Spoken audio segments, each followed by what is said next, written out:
Hi, my name's Associate Professor Renée Turner. I'm the NRF Director of Neurosurgical Research. I'm also the Deputy Head of the School of Biomedicine and Head of the Translational Neuropathology Laboratory here at the University of Adelaide. I think we're making some great strides. I think, I look around here at the university and my research colleagues and I see more and more women in senior positions, and that's just fantastic to see. But I still think we've got a long way to go.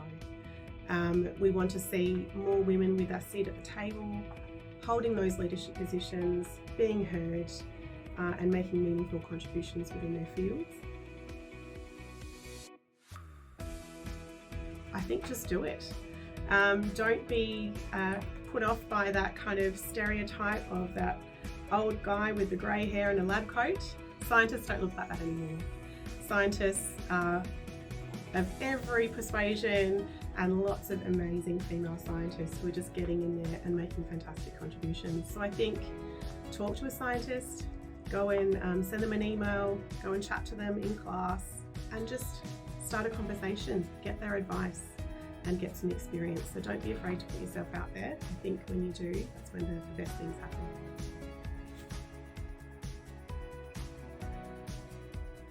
I think it's actually been the ability to have at least some small part in advancing the careers of others.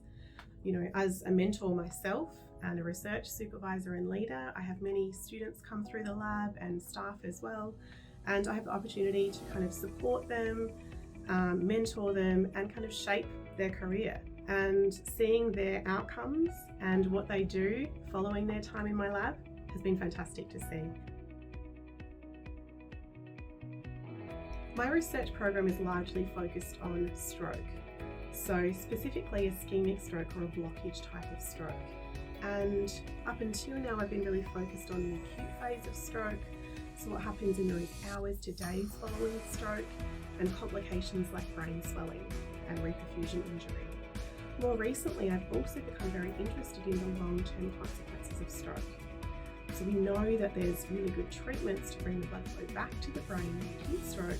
We don't have really good treatments for actually anything at all for the long-term consequences of stroke.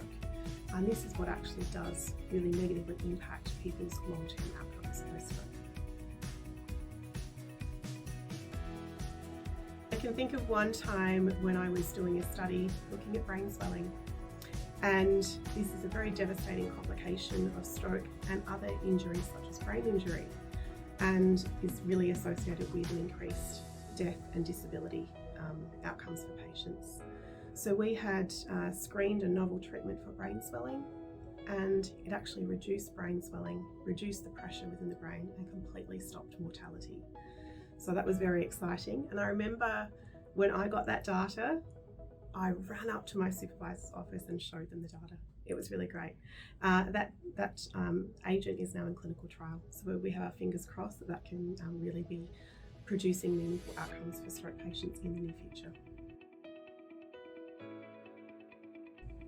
We have so many people in our community who are living with brain injury, and I think it's really important that we understand more about how hard it is to live with a brain injury and the impacts on loved ones and carers as well.